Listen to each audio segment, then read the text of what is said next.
টাকার চাইতে বড় জিনিস তো আমি দিচ্ছি, চলুন না। হ্যাঁ হ্যাঁ, চলুন। আসুন।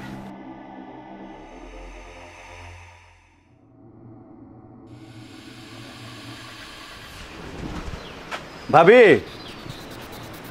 ভাবি বাড়িতে আছেন? কে? আমি কিস্তির স্যার। আপনি? আসসালামু আলাইকুম। ওয়ালাইকুম আসসালাম। ভালো আছেন? ভালো কই থাকতে দিলেন বলেন তো? 2টা মাস হয়ে গেছে, একটাও কিস্তি দেন না। দেখুন, আপনি যদি এভাবে চিৎকার চেঁচামেচি করেন, বাসার মধ্যে সব লোকজন চলে আসবে, তখন আমার মান সম্মান কিছুই থাকবে না। একটু আস্তে কথা বলেন। বসতে যে আমাকে চিল্লাচিল্লি করে আমাকে একবার শেষ করে দিচ্ছে। আপনি যেন আমার কথা শুনবো কিসের জন্য? 2টা মাস হচ্ছে আপনি কিস্তি দেন না। আপনি কিস্তির টাকা দেন, আজকে আর ছেড়ে যাবো না। হ্যাঁ, আমাকে এভাবে ছেড়ে যেতে হবে না। আপনি এখন আমার বাসা থেকে যান, সামনের মাসে একবারে 3 মাসের কিস্তি দিয়ে দিব। জি না, কইলেই হইলো। এভাবে 2 মাস ঘুরাইছেন। এই 2 মাস কিস্তির টাকার জন্য আপনার বাড়ি আসতে আর যাইতে আমার এক জোড়া স্যান্ডেলের নিচে ক্ষয় হয়ে গেছে, এটা ফেলে দিছি, আবার নতুন এক জোড়া কিনছি। ভাবি, আমি এত শত বুঝি না। আজকে আমার 2 মাসের কিস্তি দিবেন, তারপর আমি যাবো, তাছাড়া আমি যাইতে পারবো না। আচ্ছা ভাই, আসেন আসেন, আরে আপনি এখানে বসেন, বসে একটু ঠান্ডা হন। এভাবে চিৎকার চেঁচামেচি করেন না, একটু বোঝার চেষ্টা করেন, একটু মাথাটা ঠান্ডা করেন। দেখুন ভাবি, আমার অফিস থেকে অনেক চাপ দিচ্ছে।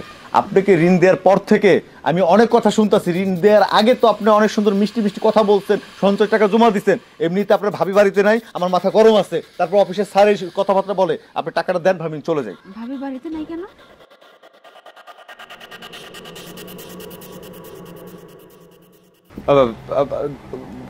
দেখুন, আপনার ভাবির সাথে টাকার কি সম্পর্ক? ভাবি এত কথা আমি শুনতে চাই না। আপনি আমার 2 মাসের কিস্তি দেন, আমি চলে যাই। এভাবে বলছেন কেন? আমি একটা মেয়ে মানুষ, এখন না হয় টাকা পয়সা কিছু দিতে পারছি না, বিপদে পড়ছি। এখন আপনি যদি সেটা না দেখেন তাহলে কে দেখবে বলুন? আর তাছাড়া টাকার বদলে তো আপনাকে তার চাইতে বড় জিনিস দিচ্ছি আমি। আসলে আপনার কথা ঠিক আছে, কিন্তু ভাই বাসায় নেই। আহ, ভাইকে বাসায় দিয়ে কি করবেন? টাকার চাইতে বড় জিনিস তো আমি দিচ্ছি, চলুন না। হ্যাঁ হ্যাঁ, চলুন। আসুন।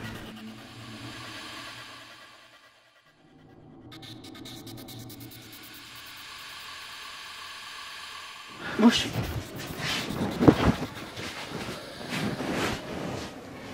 এখন বলুন, আপনার জন্য আমি কি করতে পারি এই 4 দেওয়ালের মধ্যে? 2 মাসের কিস্তি তো লাগবেই না, মাপ। সামনে যে মাস, ওই মাসের কিস্তিও লাগবে না। আর আপনি যদি এইভাবে আমাকে খুশি করতে পারেন, আমি এই কিস্তি শোধ হওয়ার পরে আবার আপনাকে ঋণ দিব। আর সেই ঋণের জন্য না আপনাকে টাকা দিতে হবে না। আপনি শুধু আমাকে একটু সময় দিন, আর কিচ্ছু চাই না। একটু কেন, আপনার যত সময় প্রয়োজন আছে আমি আপনাকে দেব। সত্যি আমার বউ প্রেগনেন্ট হতে আমার কপাল খুলে গেছে।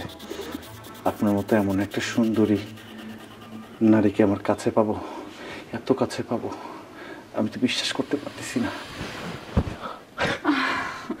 স্বপ্ন না, সত্যি।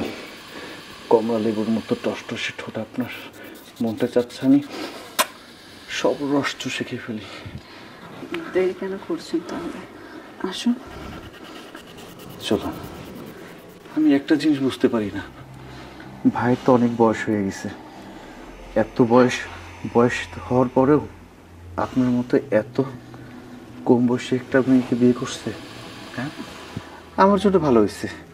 আমি শুধু কিস্তি দেব, আর আপনার থেকে এসে সুদটা নিয়ে যাব। আরে, আপনি এমন করে কেন বলছেন? আমার না আপনাকে আগে থেকেই পছন্দ। শুধু ওই যে আপনি কিস্তির স্যার বলে কিছু বলিনি। আপনাকে কিস্তি দিতে হবে না, শুধু মাঝে মাঝে এসে আমাকে একটু সময় দিন। আমি প্রথম যেদিন আপনাকে ঋণ দিতে এসেছিলাম না, আপনাকে দেখে আমার পছন্দ হয়েছিল, কিন্তু বলতে পারিনি আমার কর্মী দেখে। যদি আপনি কমপ্লেন করেন আমার চাকরি চলে যায়। আর এখন যেহেতু আমাকে সুযোগ দিয়েছেন, আমার আর ভয় নেই। আপনাকে আমি আগামী মাসে 50 না 80,000 টাকা ঋণ দিব, শুধু আপনি আমাকে। মনে হয় তোমরা দরজাটা লাগাইতে ভুলে গেছো। আচ্ছা ঠিক আছে, আমি বাইরে গিয়ে সোফায় বসি, তোমরা সিট ক্যারিডেটে লেগে দাও, লাগাই দিয়ে তোমরা রোমান্স করো। আর যদি কিছু লাগে তাহলে আমাকে বলো, আমি দোকান থেকে এনে দিব না। কে আপনি? আর এসছেন ভালো হচ্ছে, কাজ করেন, আপনার পিছনে বসতে হবে না, আপনার দোকানে যে আমাদের দুজনের জন্য দুটো স্পিরিট নিয়ে আসেন। আরে কি বলতেছো তুমি? উনি তো আমার স্বামী। কে কে কে? আমার স্বামী। তুমি অসময় চলে আসলে যে বাসায়, তুমি না দোকানে গেছিলা বাজার সদাই করার জন্য? ওই যে ওনার ছবি ছিল তো, ওই ছবিতে অনেক ছোট ছিল, চেনা যায়নি। ওই যে কিস্তি তো 2 মাস দেন না আপনি, কিস্তি নেওয়ার জন্য আসছিলাম। ভাবি সাহেব বলতেছে যে কিস্তি আপনার ভাই দিবে। ওই যে ওনার এখানে কি যেন একটা ময়লা পড়ছিল, ওইটা পরিষ্কার করতেছিলাম আর কি। যাই হোক, ওই 2 মাসের কিস্তি দেন, আমি চলে যাই। 2 মাসের কিস্তি? কিস্তি কি আমার কাছে পাবেন? তা আপনার কাছে পাবো না? কিস্তি নিছেন, কিস্তি 2 মাসের দূর তো কোনো কথাই নাই। আপনার বাড়িতে আসতে আসতে আমার জুতা তো এক জোড়া ক্ষয় করে ফেলছি তলা, আর একজন নতুন কিনছি। ম্যানেজার স্যার প্রত্যেক দিন আমার শাসাইতেছে। সকালবেলা আসছি, ভাবিরে পাই না, আবার আইছি, ভাবিরে পাইছি। আর কইতাছে ভাই আপনার কিস্তি দিব, আপনার ভাই একটু বাইরে গেছে দিতাছি। ভালো কথা, হঠাৎ করে বলছে গলা এখানে কি কামড় দিছে। তাহলে কি কামড় দিছে? অভিনয় করে, নাটক করে। ঘরে আসলাম, এখন বলে ভাই দেখেন তো স্যার এখানে কি হয়েছে। এই যে আমি দেখতে গেছি আর আপনি আয় পড়ছেন, আইসেন ভালো হয়েছে, আপনি আমার টাকা ধরে আমি চলে যাই। ভালো কথা বলছো। হ্যাঁ, তোমার টাকা তো দিতে হবে, তাই না? আর ওই যে কি জানি এখানে পোকা ঢুকছিল, আমি বলছিলাম যে ভাবি আমি এসব কাজ করতে পারবো না, আমি মে মাসে শরীর টাচই দেই না। তারপরে জোর করে বলতেছে ভাই কামড়াইতেছে কামড়াইতেছে কামড়াইতে। আমি তো আবার বুঝেন তো, আমি একটা মানুষের বিপদে পড়লে ঝাঁপিয়ে পড়ি, ঠিক আছে? এই জন্য এই কলারটা। কত বড় সাহস! হ্যাঁ, আমার ঘরের ভিতরে ঢুকে আমার বেডরুমে আমার স্ত্রীর সাথে সে ফষ্টেষ্ট কথা, আবার বড় বড় কথা কইতেছে। তুমি কি বলতেছো? স্ত্রীর সাথে ফষ্টি নষ্টি মানে সত্য কথা বলতেছে? আমার এখানে ওই যে লাল বড় বড় পিঁপড়াগুলো আছে না, পিঁপড়াগুলো কামড় দিছিল, উনি দেখতেছিল। উনি দেখতেছিল তোরা বড় বড় পিঁপড়া তোরা কামড়াইছিল, তাই না? আর কয় মাসের কিস্তির টাকা পাইবো? এই 2 মাস 3 মাস রানিং। এই কোন মাসের কিস্তির টাকা আমার বাদ আছে? এই তুমি কি বলতেছো? তুমি কি কোন মাসের কিস্তির টাকা দাও নাকি? 2 মাস ধরে কোনো কিস্তির টাকা দাও না? টাকা দেই না আমি, কিস্তির টাকা দেই না আমি। হ্যাঁ, এই কোন মাসের কিস্তির টাকা আমার বাকি আছে?